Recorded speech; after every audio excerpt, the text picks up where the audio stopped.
안녕하세요, 가치남입니다. 10월 12일 월요일 국내 증시가 마감이 되었습니다. 오늘 코스피의 경우 약 0.5% 상승해서 2403포인트에 마무리가 되었고요. 코스닥은 약 0.2% 상승이 나왔고 873포인트에 마무리되었습니다. 추석 전후로 해서 코스피의 낙폭이 비교적 컸었지만 그래도 천천히 올라가고 있다, 이런 생각이 들고 그 결과 오늘 다시 2400포인트를 넘지 않았을까, 이렇게 생각을 해봅니다. 자, 이어서 삼성전자. 지난주에 실적 발표를 했었지만 하락이 나왔어요. 그런데 오늘 같은 경우에는 1% 이상의 상승이 나오면서 다시 6만원을 돌파한 뒤에 시장을 마감했다, 이렇게 볼 수 있고, 이어서 SK하이닉스 같은 경우에는 무려 3% 이상의 큰 상승이 나왔습니다. 그래서 85,500원에 마무리가 되었죠. 이어서 LG화학과 현대차. 지난주 금요일날 전기차인 코나에 리콜 소식이 있었죠. 그래서 오늘 어느 정도 하락이 나오겠다, 이런 생각을 했었는데 역시 오늘 LG화학이 약 3% 가까운 하락이 나왔고, 반면에 현대차는 소폭 하락으로 마무리가 되면서 18만원에 마감이 되었다, 이렇게 말씀을 드리겠습니다. 자, 그럼 바로 수급을 한번 살펴볼게요. 먼저 코스피의 수급을 살펴보면 지금 코스피가 8거래 연속 상승이 나오고 있거든요. 그리고 수급 주체를 보시면 기관하고 최근 들어서 외국인, 이렇게 집중적으로 매수세가 들어오고 있고, 반면에 개인 같은 경우에는 7거래일째 순매도세가 나오고 있죠. 한편으로 저는 코스피가 상승하고 있는데 지수를 견인하는 주체가 외국인과 기관이다, 이 점을 봤을 때 오히려 개인이 아니라는 것이 조금은 더 긍정적으로 해석을 하고 있고 바라보고 있습니다. 자, 그리고 삼성전자를 살펴보시면 삼성전자는 오늘 외국인과 기관에 양매수가 들어왔죠. 그리고 외국인 같은 경우에는 4거래일 연속 순매수세를 보여주고 있고, 다른 종목과 달리 삼성전자 같은 경우에는 워낙 무거운 종목이기 때문에 개인보다는 외국인과 기관의 매수세가 받쳐줘야지 반드시 상승할 수 있는 종목이다, 이렇게 말씀을 드릴 수가 있거든요. 그래서 현재 4거래일 연속 외국인의 매수세가 들어오고 있다는 점에 대해서 굉장히 긍정적으로 생각하고, 이 부분이 계속 이어진다면 더 높은 위치까지 주가를 내다볼 수 있지 않을까, 이렇게 바라보고 있습니다. 자, 이어서 SK하이닉스. SK하이닉스도 외국인과 기관의 순매수세가 들어왔거든요. 지금 한 달간의 수급을 보시면 외국인이 약 1조 원이 넘는 엄청난 순매수세를 보여주었거든요. 그래서 여러분들이 반도체와 관련된 종목들을 가지고 계시다면 외국인의 수급을 한번 살펴보시면서 반드시 대응을 하셨으면 좋겠습니다. 자, 이어서 오늘 순매수 상위 종목을 한번 살펴볼게요. 날짜는 10월 12일이고요. 외국인 기준에서 살펴보게 되면 삼성전자, SK하이닉스, 삼성전자 우선주, 넷마블, 호텔신라, 이렇게 5종목을 매수 상위 종목으로 올렸고, 우리가 여기서 가장 눈여겨볼 점은 오늘 상위권에 있는 3종목 모두 반도체 관련 종목이죠. 그래서 이 점 참조하시면서 대응을 해주셨으면 좋겠습니다. 자, 이번에는 기관 입장에서 살펴보도록 할게요. 기관 같은 경우에는 SK하이닉스, 삼성전자, KB금융, GS리테일, 강원랜드, 이렇게 5종목이 순매수 탑5였다, 이렇게 말씀을 드리고, SK하이닉스하고 삼성전자 외국인의 순매수 상위 종목하고 겹친단 말이죠. 그래서 오늘은 특히 외국인과 기관이 반도체 관련된 종목들에 집중하지 않았나, 저는 이렇게 생각하고 있습니다. 자, 지난번에 제가 여러분들에게 말씀을 드렸을 때 연말로 갈수록 변동성이 생길 수 있는 요소 크게 2가지가 있다, 이런 말씀을 드렸거든요. 첫 번째가 현재 3주 앞으로 다가온 미 대선, 그리고 두 번째가 양도세 문제, 이렇게 크게 2가지 문제가 현재 주식시장에서 변동성을 일으킬 수 있는 큰 요인이 될 수 있다, 저는 이렇게 생각하고 있습니다. 자, 그런데 최근 기사를 한번 살펴보시면 바이든 후보자하고 트럼프 대통령의 지지율 격차가 12%포인트 이상으로 벌어졌다, 이런 기사가 발표가 되었거든요. 자, 주식시장은 불확실성한 재료를 굉장히 싫어하거든요. 이런 불확실한 재료가 꾸준히 제기된다면 언제든지 변동성은 커질 수 있고 그때마다 증시는 흔들릴 수 있다, 이렇게 볼 수가 있습니다. 그런데 현재 바이든 후보자가 12%포인트로 앞서고 있고, 바이든 후보자의 가장 큰 공약 중에 하나인 신재생 에너지를 확대하겠다, 이 기조에 맞춰서 현재 신재생 에너지와 관련된 종목들의 주가 흐름이 다시 좋아지고 있거든요.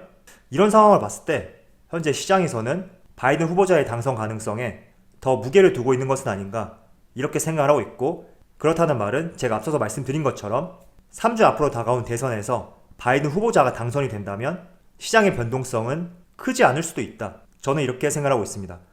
그래서 오히려 시장의 생각과 반대로 트럼프 대통령이 당선이 된다면 주식시장의 변동성은 커질 수 있다, 저는 이렇게 생각하고 있습니다. 그래서 현재 시장에서는 상승하는 종목들을 봤을 때 바이든 후보자의 당선 가능성에 무게를 싣고 있는 것은 아닐까 이렇게 전망을 하고 있고, 이런 점에 맞춰서 정말로 바이든 후보자가 당선이 된다면 시장의 변동성은 생각보단 크진 않을 수 있다 이렇게 전망을 해보고 있습니다. 하지만 변수라는 것이 있죠. 트럼프 대통령이 당선을 위해서 또 어떤 액션을 보여줄지 알 수는 없는 거거든요. 그렇지만 제가 앞서 말씀드린 내용들을 잘 생각해 보시면서 여러분들도 생각의 정리를 해보시면 좋을 것 같습니다. 그리고 최근에 달러를 보시면 지속적으로 원화 강세가 이어지고 있거든요.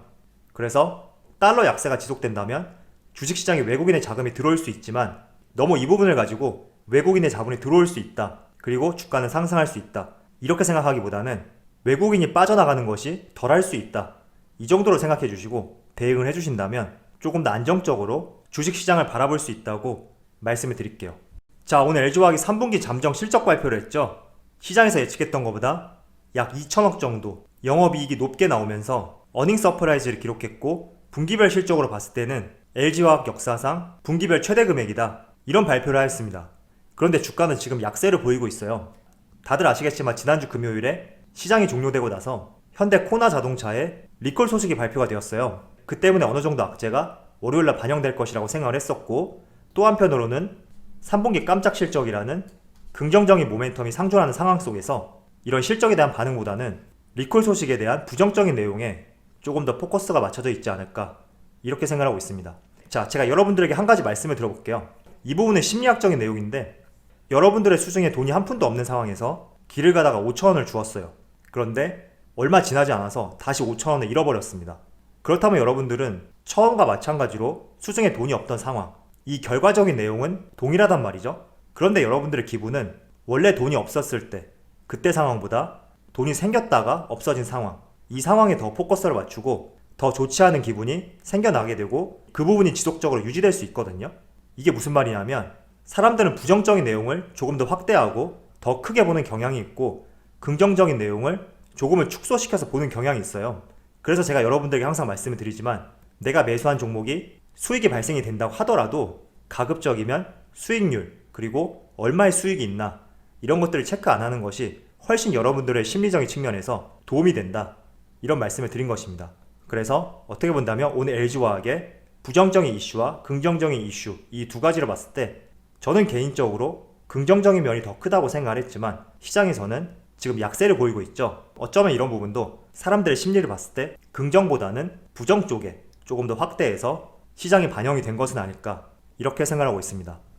자, 지금부터는 제가 여러분들에게 중국 소비자와 관련해서 한번 말씀을 드려볼게요. 오늘 중국 소비자와 관련된 종목들이 흐름이 굉장히 좋거든요. 여러 가지 이유가 있어요.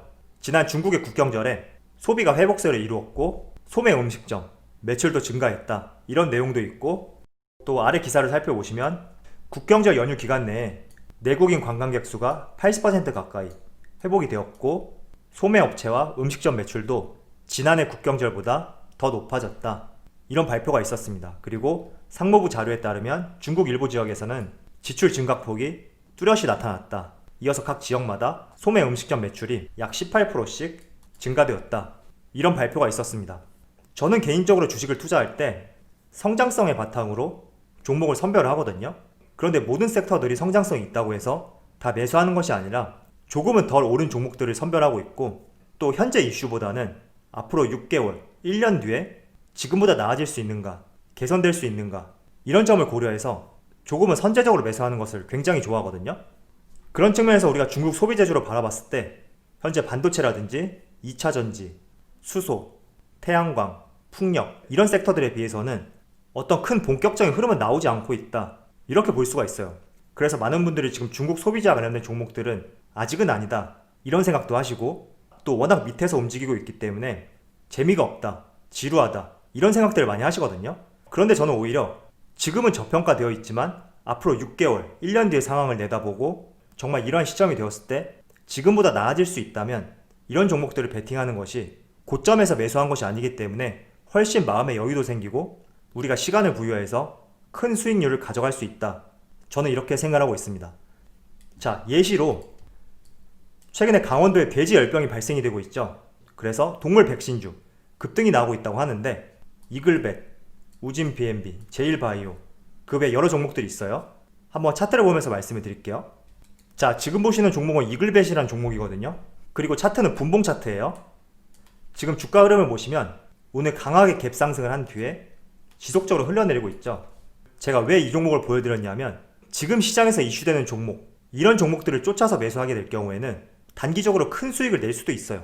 그렇지만 오늘과 같이 이글벳 이런 종목들을 시초가에 매수를 하였다면 불과 몇 시간 만에 10% 이상의 손실이 났을 거예요. 그래서 저는 이렇게 이슈에 쫓아가고 단기적인 매매를 할 때에는 큰 수익을 볼 수 있지만 다른 한편으로는 큰 손해도 볼 수 있다. 늘 이렇게 생각하고 있습니다. 그래서 수익과 손실이 반복될 때 결과적으로 내 계좌는 더 마이너스가 될 가능성이 높다.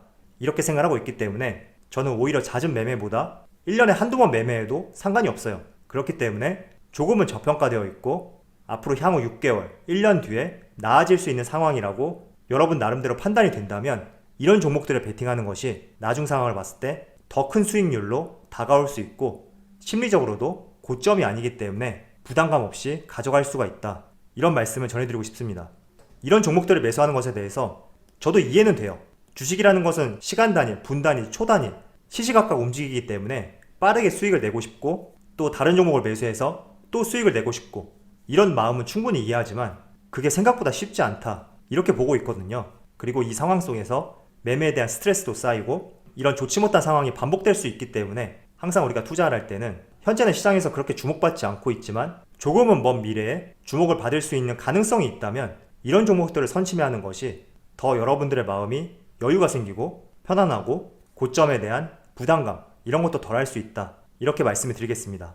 저는 그런 측면에서 중국 관련된 종목들을 굉장히 유심히 쳐다보고 있고 긍정적으로 생각을 하고 있거든요. 지난 주말에 한 언론사에서는 12월에 시진핑 주석이 방한하겠다. 이런 기사가 발표가 되었더라고요. 그런데 다양한 언론들에서 다뤘던 내용이 아니기 때문에 조금은 사실적인 부분에 대해서 검증이 필요하다. 이렇게 생각이 되어서 여러분들에게 말씀을 드리진 않고 있지만 어쨌든 시진핑 주석이 방한을 할 때 이런 전제 조건을 달았죠. 한국의 코로나 상황이 조금은 안정화된다면 언제든지 방한할 의사가 있다. 이런 의견을 표출했고 며칠 전에는 사회적 거리두기 1단계로 단계가 조정이 되었죠. 이런 여러가지 복합적인 내용들을 봤을 때 머지않아서 올 가능성이 굉장히 높다. 저는 이렇게 생각하고 있고 우리가 한번 기대해 볼 수 있는 시점이라고 생각하고 있습니다. 그리고 중국이 3, 4분기에 GDP 성장률이 무려 5% 이상 될 것이다. 이런 전망도 하고 있거든요. 이렇게 GDP 성장이 된다는 것은 소비가 늘어난다. 이런 말이기 때문에 중국 소비와 관련된 종목들을 유심히 바라봐 주셨으면 좋겠습니다. 이어서 오늘은 또 이런 기사가 발표가 되었더라고요.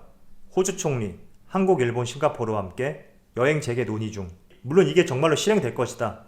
이런 말씀을 드리려고 하는 것은 아니고요. 어쨌든 여행이 지금 제한되어 있는 상황에서 평생 여행이 제한될 것이다. 저는 동의하지 않거든요. 어느 시점에 가서는 다시 여행이 재개가 될 것이고 또 이런 여행을 통해서 각 나라 간의 왕래도 활발해질 수 있다. 이렇게 생각하고 있으니까 정말로 이런 부분이 불가능한 부분인가 아니면 먼 미래에 가능한 부분인가 이러한 측면을 여러분들이 직접 판단을 하셔서 생각을 해주셨으면 좋겠습니다. 자, 그리고 이 내용은 며칠 전에 나온 내용인데 정부에서 면역 여건을 추진 중이다. 격리 없는 해외 여행길 열리나 이런 기사가 나왔죠. 이게 어떤 의미냐면 트래블 버블 국가 간의 트래블 버블 협정을 맺으면 상호 입국자 2주간의 격리를 면제해준다. 이런 골자거든요. 이 내용도 물론 결정된 것은 아니거든요. 그래서 앞서 말씀드린 내용 이런 내용을 토대로 현재 코로나로 많이 눌렸던 여행, 카지노, 중국 소비재, 드라마 콘텐츠 이런 다양한 종목들이 언제까지 눌릴 것이냐 이런 생각들을 한번 해보시면서 과연 이 눌렸던 상황이 6개월, 1년 뒤에는 나아질 수 있나 이런 측면으로 한번 생각해 보시는 것도 좋은 투자의 방향이 될 수 있다고 말씀을 드리겠습니다. 자, 이번 10월달부터 11월까지 많은 기업들이 실적을 발표하는 기간이거든요. 그런데 지난주에 삼성전자와 LG전자 그리고 오늘 LG화학까지 모두 어닝 서프라이즈가 나왔어요. 그래서 이번 3분기 실적 시즌 첫 스타트가 좋은 만큼 앞으로도 많은 기업들의 실적이 어떻게 나오는지 한번 체크해 보면서 생각보다 실적이 잘 나온다면 우리나라 증시는 더욱 상승할 수 있겠죠. 제가 지난번에도 말씀드렸듯이 코스피 상장 기업들의 영업이익과 종합주가지수의 흐름을 봤을 때 어쨌든 영업이익이 종합주가지수의 상승과 괴를 같이 한다 이렇게 볼 수 있단 말이에요. 그래서 내가 가진 종목 외에 다양한 기업들의 실적이 얼마나 잘 나오는지 같이 체크를 해보시면 전반적으로 우리나라 증시에 대해서 생각할 수 있는 하나의 포인트가 될 수 있다고 바라보고 있습니다. 자, 그럼 오늘 영상에서 마치도록 하고요. 언제나 여러분들의 성공 투자를 기원하도록 하겠습니다. 감사합니다.